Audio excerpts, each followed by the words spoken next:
If only, Father, one word. People are struggling to stand on their feet. Then there's no need to pray another prayer. You will kill them.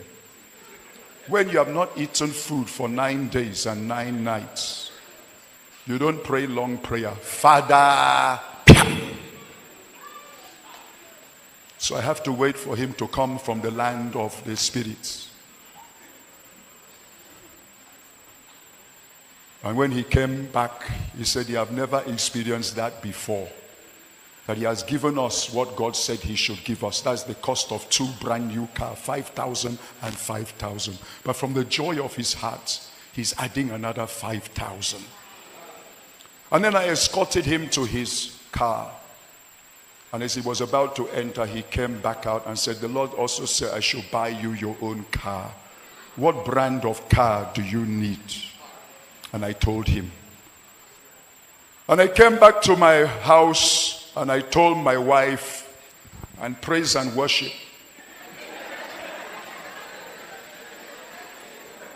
After the praise and worship, my wife asked and said, I think this prayer is now over. I said, Madam, if only 9 days prayer can bring the cost of cash for 3 brand new cars plus a physical car, 30 days will give us 9 cars plus 3 physical cars with change. So let's continue the prayer. Only this time we'll be fasting like my father Omar by 6 a.m. to 6 p.m. Those are the 2 men that schooled me. EAE Omar and Papa Omar. It's Papa Omar who taught me to give God the tithes of my time every day in his presence. 2 hours, 40 minutes.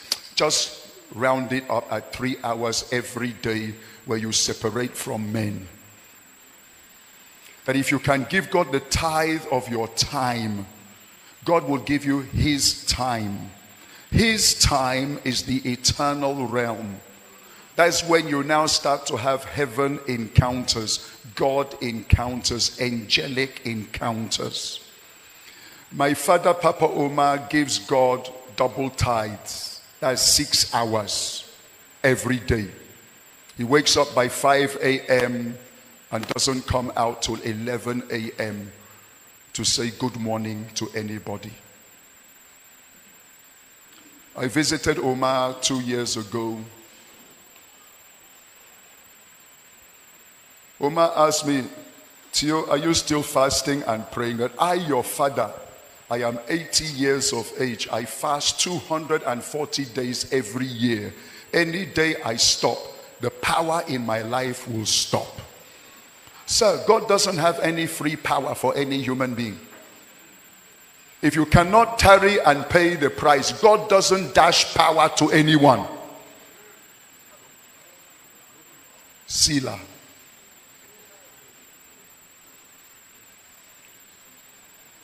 So we continued the fast, and I told my wife we'll be on from 6 to 6. We wake up 6 a.m.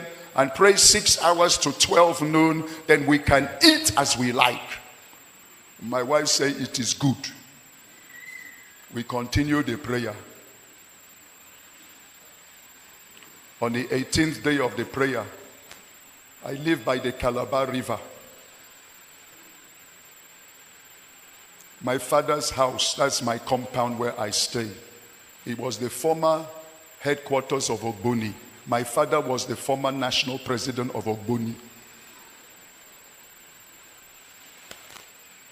I have many things to tell you people. That's where I wrote a book, Witches in the Church. I wrote another book, Foundational Deliverance. My own area of handling deliverance is not from reading book. I had to pass through it. I know what it means to do deliverance because the first person I have to deliver is myself. That's why I don't like people going for deliverance. If you can't deliver yourself, you will remain in bondage for the rest of your life. Learn to deliver yourself. Then you have power to deliver. Let me leave that thing.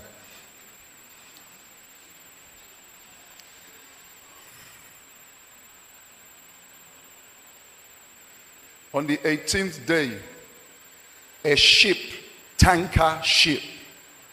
These tanker ships are about 10 times the size of this house. They are gigantic things. Parked in the frontage of our house on the Calabar River. And the whole night, lorry tankers were driving into our compound, offloading from the tanker ship to the lorry tankers. In the morning, we didn't know what was going on. Me and my wife were sleeping like babies. In the morning, there was a knock on the door.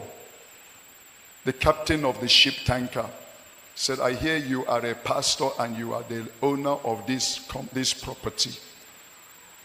Calabar depot is closed where we're supposed to offload this ship tanker.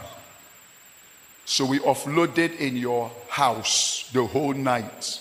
Because you're a man of God, I will not cheat you. What we're supposed to pay at the depot, I have brought it in Ghana must go to give to you. That was, if the other guy dropped 15,000, this was hundreds of thousands. This is in Naira, in millions and millions of today's money. And handed over to me. And I called my wife and showed my wife, and praise and worship part 2. And my wife said, I think this prayer is now over. I said, me, I will die with this prayer. The reason why you are going around like a refugee from Afghanistan, disturbing people for money, is because you don't know how to tarry until you were not schooled well.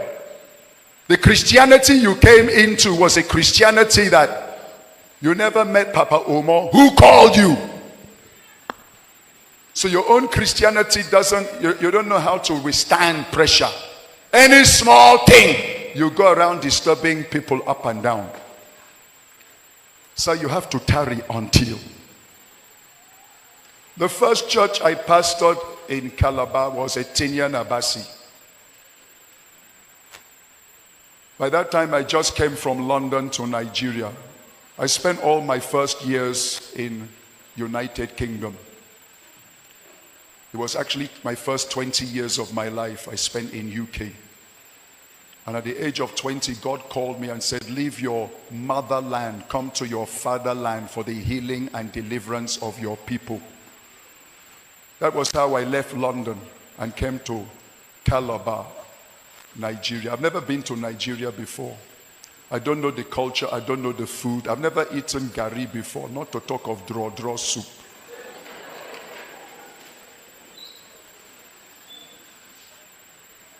And in obedience, I sold all the properties I had in the UK. I had my own house duplex. I had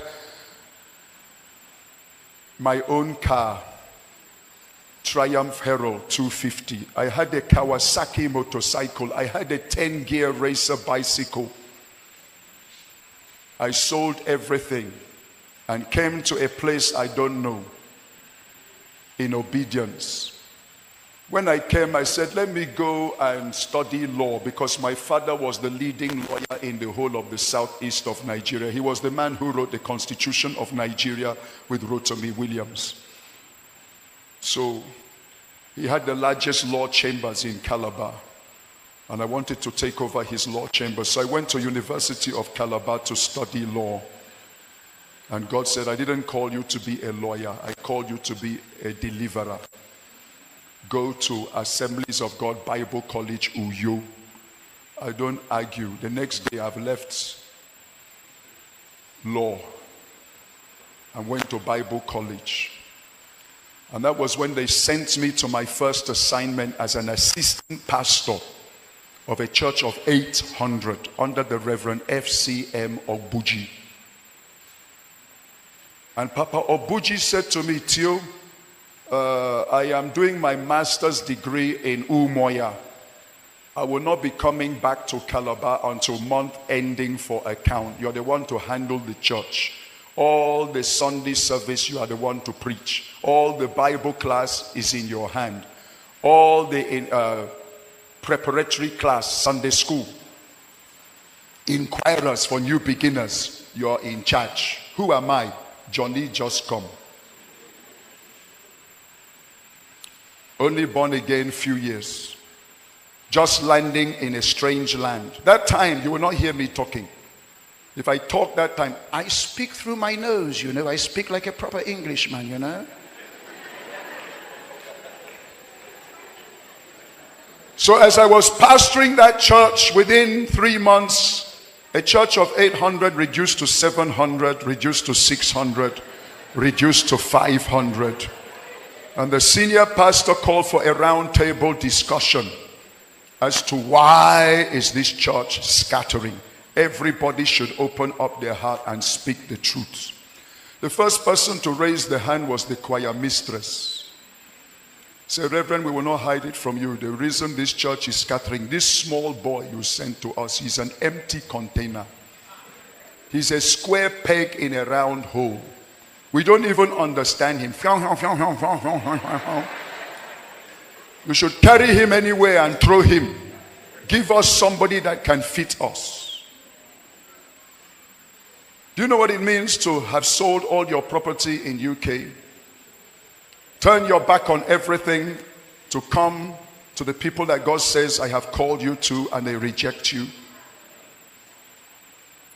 The next person who raised his hand, he said, what Madame is saying is not even half of the story. It's bad.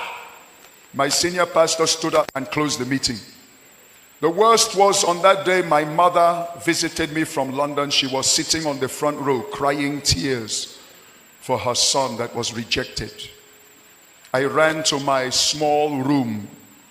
That time I was living in one room, 10 by 10. I have no chair, no bed, no mattress, no nothing. I have no wall clock. I have no fan. And I threw myself on the floor and began to cry like a baby. Father, you said I should leave United Kingdom and come for my people. The people you sent me have... I wept uncontrollably with tears and catarrh coming from my nose until I couldn't weep any longer. Then I heard a voice. The voice of the Lord said, son, listen to them. They are correct. You are an empty container. You have nothing for your generation.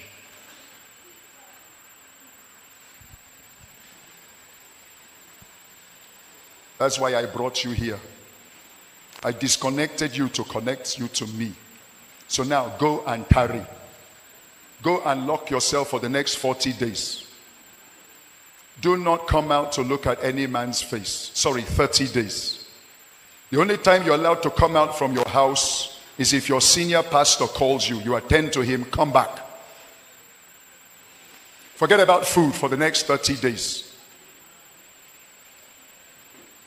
But if you like, you can eat one meal late in the night. Make sure you read minimum of 20 to 30 to 40 chapters of my word every day of these 30 days. Seek my face and cry to me for help. That's how I pray though. I cry for 30 days. At the end of the 30 days, my senior pastor called me again and said, Theo, come and preach. I said, Daddy, I beg, no be me. Those people, they don't like me. You preach, let me kneel down, I will pray for you. He said, no, I like you, come and preach. I struggle and prepare message. I started to preach, I've not entered up to 10 minutes. I saw people everywhere doing like this.